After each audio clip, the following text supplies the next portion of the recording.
नमो भगवते वासुदेवाय नमस्कार बंधुगण आपण मानक आम यूट्यूब चैनल को पुणी थे स्वागतम एवं शुभकामना।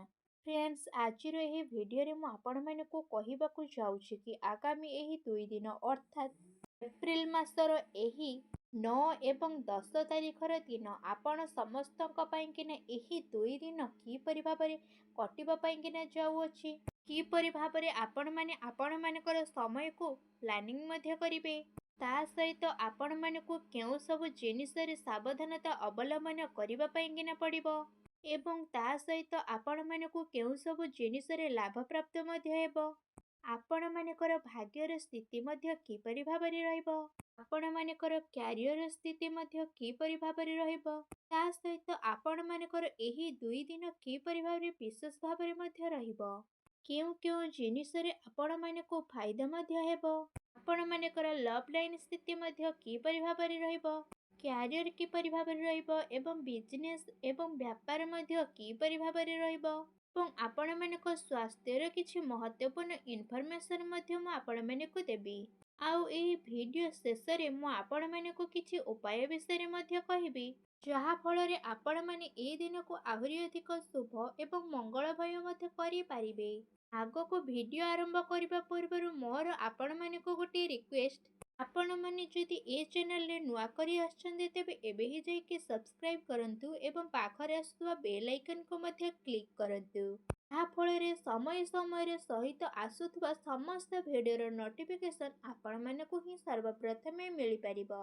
आजिर अनुचिंताटी हेउछि जेतेबेले मनीष काहाकु सम्मान ओ अपमान करुथाए सेतेबेले से गोटिए जिनिस भूली जाइथाए से अन्यर नुहे निजर सम्मान ही हरेई थाए। जय जगन्नाथ। शुभ सकाळ आज्ञा। एही एप्रिल 9 एवं 10 तारिखर दिन रे आपण मानकर स्थिति कौन सतरे पॉजिटिव हेबा पाई किना जाउअछि। जदि आपण माने केउ जगह व्यवसाय करूछंती किंबा चाकरी करबा पाई किना चेष्टा करूछंती तो आपण माने निवेश पाई किना अवसर प्राप्त निश्चित भाबरे करिवे जहा आपण मानकर आर्थिक निवेश पाई किना बहुत ही भल मध्य हेबो जहा फल रे आपण मानकर आर्थिक लाभ मिलिबार बहुत ही भल स्थिति मध्य रहिबो।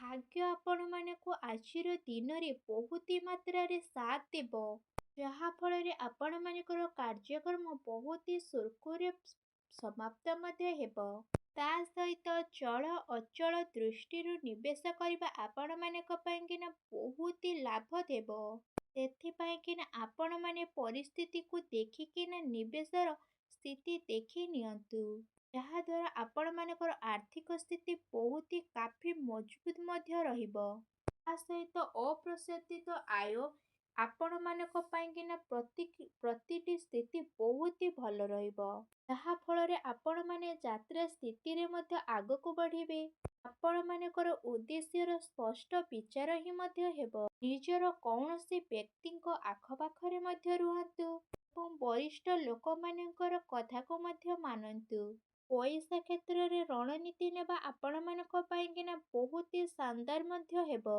आपण मानकर साथी सहयोगी आपण मानकर भल स्थिति को मध्य जानि नेबे आपण मानकर ए दिन मानकर रचनात्मक कार्य प्रति बहुत ही भल भाबरे रुचि मध्य रहिबो सेथिपाई किना आपण माने एही अवसरर अधिक मात्रा रे लाभ मध्य उठांतु आपण माने तो नुआ रूप रे कार्य तो करिवे आउ आपण माने को कार्यक्रम रे बहुत ही बड़ निष्पत्ति नेबा पाई किना पड़ी पारे प्रतिटी स्थिति जेहेतु आपण मानक पाई किना शुभ रहिबो आपण माने ए जिनिस को केबे भी हातरू जीवा पाई किना दियंतु नाही निजर कार्य क्षमता द्वारा आपण माने अन्य मानक मध्य प्रभावित करिवे कार्य क्षेत्र रे तो आपण मानक लाभ मिलिबो किंतु आपण मानक आकस्मिक क्षेत्र रे मध्य लाभ मिलि पारे। आसंतु एबे जानिबा आपण मानकर एही 2 दिन रे कोन नेगेटिव रहिबो घरोई समस्या को समाधान करिबा द्वारा आपण मानक समाधान हेबा द्वारा आपण मानकर स्थिति बहुत ही भल रहिबो आपण माने आपण मानक ऊपर भरोसा रखिबा अवश्य ही आवश्यक होइथाए किंतु आपण माने ए दिन मानकर निजर घर परिवार ऊपर मध्य विश्वास रखंतु ଆପଣମାନେ ବାହାର ଲୋକଙ୍କ ଉପରେ ଅଧିକ ମାତ୍ରାରେ ବିଶ୍ୱାସ କରନ୍ତୁ ନାହିଁ, ଅନ୍ୟଥା ଆପଣମାନେ ବହୁତ ବଡ଼ ପ୍ରୋବ୍ଲେମର ଫେସ୍ ମଧ୍ୟ କରିବା ପାଇଁକିନା ପଡ଼ିପାରେ। ତା ସହିତ ପାରିବାରିକ ସ୍ଥିତି ଆପଣମାନଙ୍କର ଚିନ୍ତାପୂର୍ଣ୍ଣ ରହିବ, ଯେଉଁଥିପାଇଁକିନା ପାରିବାରିକ କ୍ଷେତ୍ରରେ ଆପଣମାନଙ୍କର ସ୍ଥିତିରେ ଚିନ୍ତାପୂର୍ଣ୍ଣ ହୋଇକିନା ରହିବ, ଯେଉଁ କାରଣ ପାଇଁକିନା ଆପଣମାନଙ୍କର ସ୍ଥିତିରେ ପରିବର୍ତ୍ତନ ମଧ୍ୟ ଆସିବ। ସେଥିପାଇଁକିନା ଆପଣମାନେ ଆକସ୍ମିକ ସଂଯମ ବନିକିନା ରଖନ୍ତୁ। ଜଣେ ଆଉ ଜଣଙ୍କ ଉପରେ ବିଶ୍ୱାସ ରଖିକିନା କାମକାର୍ଯ୍ୟ ମଧ୍ୟ କରନ୍ତୁ। ନିଜର ଦାୟିତ୍ୱକୁ ନିଭାଇବାରେ ଆପଣମାନେ ବହୁତ ମାତ୍ରାରେ ପ୍ରୟାସ ମଧ୍ୟ କରନ୍ତୁ। ଆପଣମାନେ ଆପଣମାନଙ୍କର ମାତାପିତାଙ୍କ ସହିତ ସମ୍ବନ୍ଧ ବହୁତ ଭଲ ରହିବାର ସମ୍ଭାବନା ମଧ୍ୟ ରହିଛି। ଆପଣମାନେ ଏ ଦିନମାନଙ୍କରେ ଏପରି ଲୋକ ପାଖକୁ ଯାଆନ୍ତୁ ଯାହାର ଆବଶ୍ୟକତା ଆପଣମାନଙ୍କର ନିହାତି ଭାବରେ ରହିଛି। ଯେପରିକି ସେମାନେ ଆପଣମାନଙ୍କର ମାତାପିତା ହେଇଥାନ୍ତୁ କିମ୍ବା ଆପଣମାନଙ୍କର ପଡ଼ୋଶୀ କିମ୍ବା ବନ୍ଧୁବାନ୍ଧବ ହେଇଥାନ୍ତୁ। ସେମାନଙ୍କୁ ସହଯୋଗ ଅବଶ୍ୟ ହିଁ ପ୍ରାପ୍ତ କରନ୍ତୁ, ପ୍ରଦାନ କରନ୍ତୁ। ଏ ଦିନରେ ସାଂସାରିକ ଏବଂ ବ୍ୟବହାରିକ କ୍ଷେତ୍ରରେ ଆପଣମାନଙ୍କୁ ଯୋଗଦାନ ଦେବାର ନାହିଁ। ଆପଣମାନଙ୍କୁ ଏ ଦିନମାନଙ୍କରେ ନୂଆ ବିଚାର ନେବାର ସୁଯୋଗ ମଧ୍ୟ ଆସିଛି। ବହୁତ କିଛି ଲୋକ ଆପଣମାନଙ୍କ ଠାରୁ ବହୁତ କିଛି ଜିନିଷ ମଧ୍ୟ ମାଗିପାରନ୍ତି, ଯାହାଦ୍ୱାରା ଆପଣମାନଙ୍କର କ୍ଷେତ୍ରରେ ମଲ୍ଟିଟାସ୍କିଂ ମଧ୍ୟ ରହିବ। ଆପଣମାନେ ଏମିତି କିଛି କରନ୍ତୁ ଯାହା ଆପଣମାନଙ୍କ ପାଇଁକିନା କରିବା ଅତି ଜରୁରୀ ମଧ୍ୟ ଅଟେ। ଗୋଟିଏ ଦୁଃଖଭରା ସ୍ଥିତି ଆପଣମାନଙ୍କର ପରିବାରକୁ ମଧ୍ୟ ଦୁଃଖଭରା କରିଦେବ। ତେଣୁ ଆପଣମାନେ ଟିକେ ସାବଧାନତା ମଧ୍ୟ ରୁହନ୍ତୁ। ଜରୁରୀକାଳୀନ କାର୍ଯ୍ୟକୁ ଆପଣମାନେ କରିବା ପାଇଁକିନା ଚେଷ୍ଟା ମଧ୍ୟ କରନ୍ତୁ। ତା ସହିତ ନକାରାତ୍ମକ କାର୍ଯ୍ୟଠାରୁ ଆପଣମାନେ ଦୂରେଇକିନା ରୁହନ୍ତୁ। ଆପଣମାନେ ଅଧିକାରୀଙ୍କ ଠାରୁ ଝଗଡ଼ା କରିବାରେ ମଧ୍ୟ ଦୂରେଇ ରୁହନ୍ତୁ, ଯାହା ଆପଣମାନଙ୍କ ପାଇଁକିନା ଶୁଭ ହେବ। ଆସନ୍ତୁ ଏବେ ଜାଣିବା ଆପଣମାନଙ୍କର ଏ ଦିନମାନଙ୍କର ଲଭ୍ ଲାଇନ୍ ସ୍ଥିତି ମଧ୍ୟ କିପରି ଭାବରେ ରହିବ। ନିଜର ପ୍ରେମ ଜୀବନରେ ସମ୍ଭାଳିକି ଚାଲିବାର ଅତି ଆବଶ୍ୟକତା ମଧ୍ୟ ରହିଛି।